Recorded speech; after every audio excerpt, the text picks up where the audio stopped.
We all know about the enormous numbers of people who have arrived in Europe in recent months. We all recognise the monumental naivety displayed by Chancellor Merkel in throwing open the borders of the EU to everyone claiming to be a refugee. Naivety is too kind a word. Perhaps stupidity would be more accurate.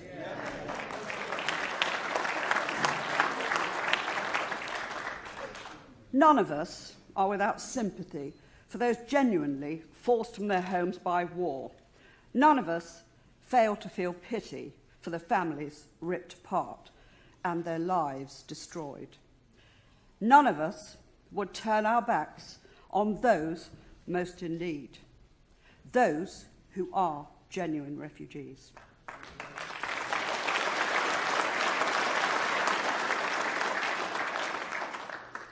The problem is the definition of who has become a refugee, and the definition is ludicrously broad.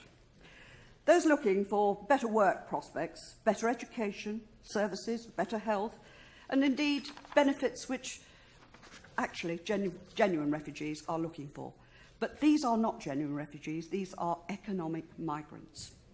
Yet they have been included alongside those who are genuinely and legitimately fleeing their homes in fear of their lives. The Geneva Convention clearly defines who qualifies as a refugee. It states such a person must be unable or unwilling to stay in a country due for fear of persecution. It is how the United Nations defines who qualifies for help.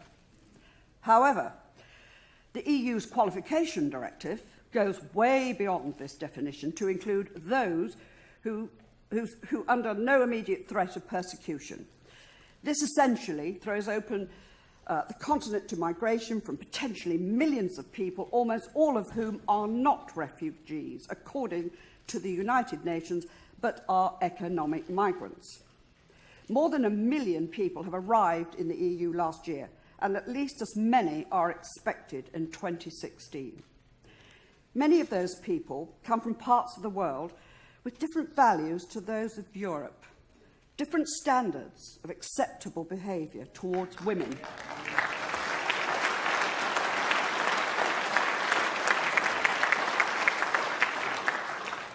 And different beliefs of freedom of expression and religion, which has already led to the effective genocide of Christian communities in the Middle East.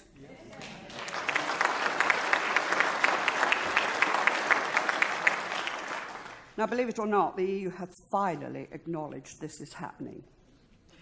And they are arriving, these people, in huge, unsustainable numbers.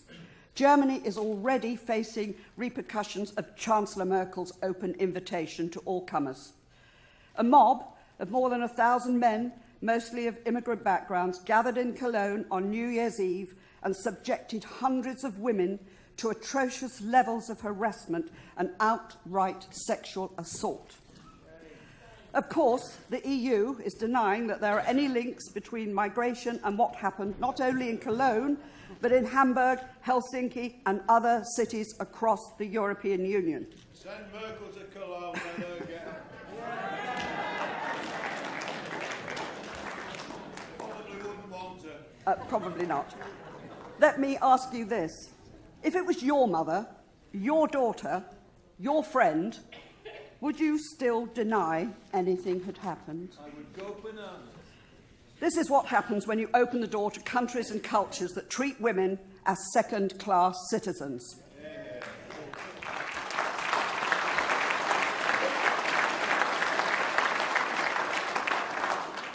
Then we have the attempted cover-ups by the police, the politicians and the press. To hear Swedish police say they won't report what happened because it might benefit some political parties, for German politicians to say women should act differently in public, well, that's a total disgrace.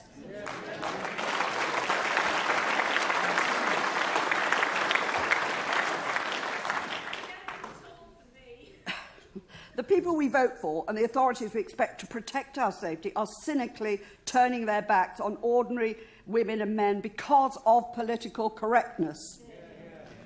And what happens when the people who have committed these crimes are given nationality from EU countries? They will have the right to come to Britain without any criminal check backgrounds at all. In 2015, 100,000 illegal migrants were stopped trying to enter the UK. This shows the scale of the problem heading towards Britain. But what happens if we look at the other side of this crisis? More than 10,000 migrant children are missing. Europol has said that these children and young people are being forced into sexual exploitation and slavery by criminal gangs. The International Organization for Migration said it was to be expected that many of these would be caught up in exploitation. And that is without a mention of the thousands of dead or missing in the Mediterranean. So not only are these EU policies putting women under threat at home, but also having horrendous consequences for women and children trying to seek safety. Many of those trying to get to the EU are turning to criminal gangs to get here. And EU free movement rules allow them to be trafficked all across Europe. And because there are no border controls or criminal background checks between any country whatsoever, free movement is a huge security risk which was exploited in the Paris terrorist attack. Weapons, criminals, terrorists can move freely around Europe and attack public places, all thanks to the European Union.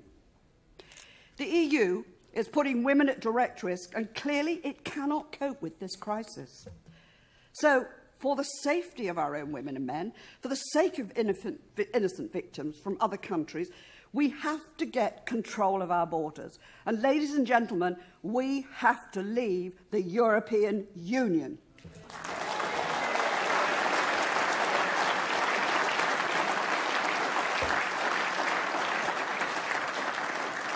Ladies and gentlemen, we have a short film which we're now about to show you before my colleague Jane takes the podium.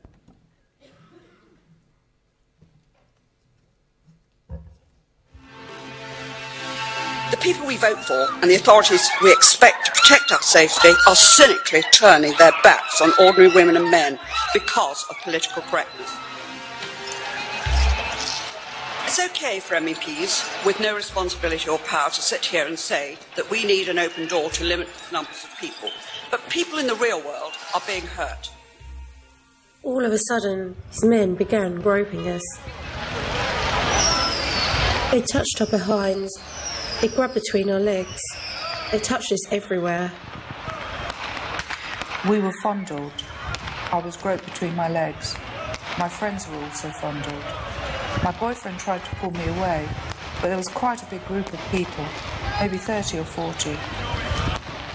This is what happens when you open the door to other countries and cultures that treat women as second-class citizens. Then we have the attempted cover-ups by the police, the politicians and the press. It's even reported that the Commission won't accept that there's any link between the migrant crisis and the sexual assaults in Cologne and elsewhere. In 2015, 100,000 illegal migrants were stopped trying to enter the UK. This shows the scale of the problem heading towards Britain. A recently leaked German security and intelligence report on the migrant crisis warned, "We are importing a different social and legal understanding." And the political failures to address this problem in the past have now been seen across the north of England. I was a child. You know, legally, if you have to be over 16 to consent, then they should keep that in place. And if you're not 16, then do something about it. Some politicians have even said a small minority of migrant men see white girls as fair game or easy meat. Well, I'd just turned 14 and he was 24. He'd just got out of prison and straight away we spent a lot of time together. In total for nearly 2 years, I think it were. And we had a sexual relationship, which, well, I thought he was my boyfriend. And according to the 2014 J report into the rape of 1,400 children in Rotherham, this problem is not confined to the past, but sadly continues to this day. For me, we can no longer let our values be sacrificed to accommodate imported cultural practices. No more should we allow apologists to make excuses for the behaviour of people who should respect our values over their own. No longer can we allow a duality in the application of the law based on ethnic background of a perpetrator. I want a Britain that's not afraid to take pride in its own cultural values. And a Britain that's free to continue its tradition of tolerance and freedom without a blurring of the cultural line of what is and is not acceptable.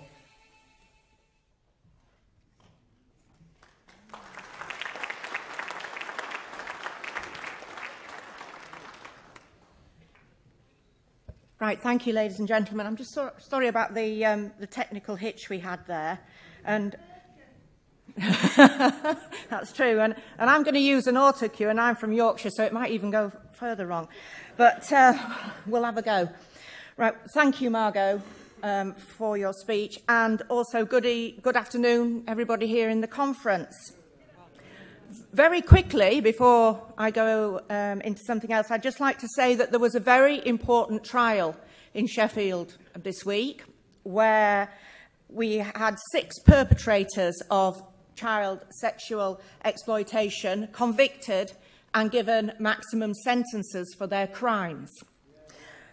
But what I'd like to say is the real heroes of that day were the victims.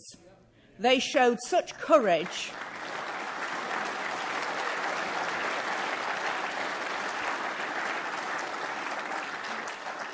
They showed such courage and determination, and, you know, your heart has to go out to them.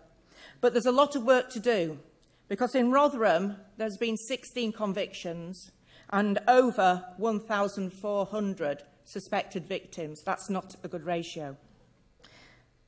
The sexual attacks that we have seen in Europe during the migrant crisis and the official response to these resonates very deeply with me. I don't have to look hard to be able to draw deep parallels between the emerging sexual threats faced by women in places like Cologne and the predatory sexual practices that have been allowed to flourish in places like Rotherham, Keighley, Rochdale and Nottingham. Cultural norms in regards to right and treatment of women is very different all over the world. I mean, you only have to look at the Middle East. And I'm now not saying for 1 minute that our cultural treatment of women is perfect in the Western society. But at least in Western Europe, I won't be whipped for wearing a miniskirt or suffer the horrors of genital mutilation to satisfy my family or my community. At present, I can leave home alone without a male chaperone, drive my own car, buy a drink at a well-known coffee chain, unlike women in Saudi Arabia, who are banned from doing these same simple things.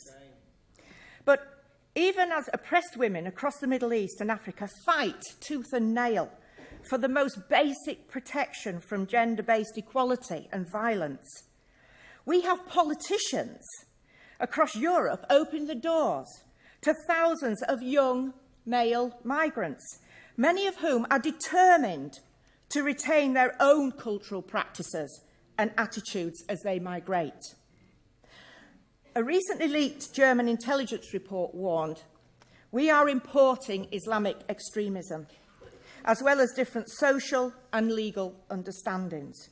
You cannot force democracy down somebody's throat who does not want to start and learn.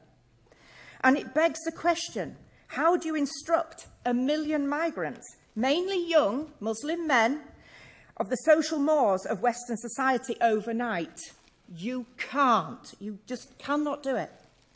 And this highlights a major problem with mass immigration, of imported social mores, attitudes and practices that are totally incompatible with those of the host society. It's an issue that we simply cannot close our eyes to. And just like so many of our political cowards, both in Germany and the UK, who have tried to turn a blind eye and pretend it isn't happening. Nor does the answer lie in restricting normal rights and freedoms, as in some German politicians have suggested that their advice to women is not to smile in the street. Stay at arm's length away from strange men. The fact is, if we are to retain our own culture and the freedoms we enjoy today, we as women must face head-on with these challenges, and it's presented by these darker aspects of migrant culture. No longer can we let our values slip to the point where the innocence of 1,400 children or more in one town can be sacrificed at the altar of political correctness.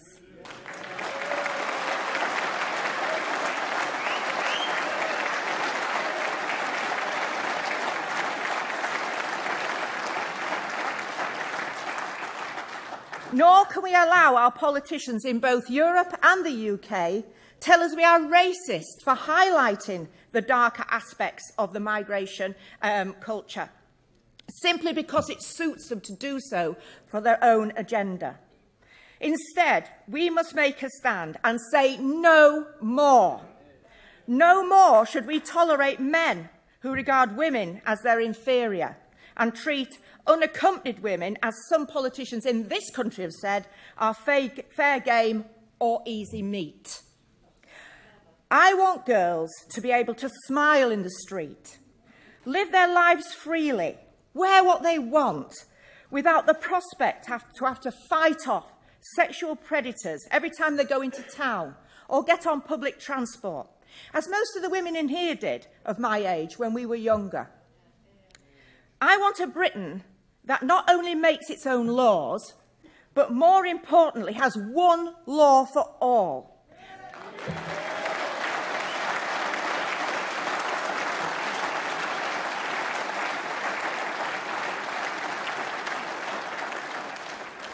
And that law has to be respected by everybody, regardless of your background. I want a Britain that is not afraid to take pride in its own cultural values.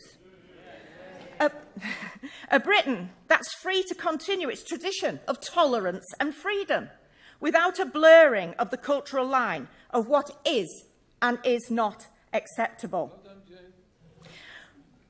There's one way to achieve this, ladies and gentlemen, and you need to leave here today and tell absolutely everybody you come across, and that is to vote for Brexit.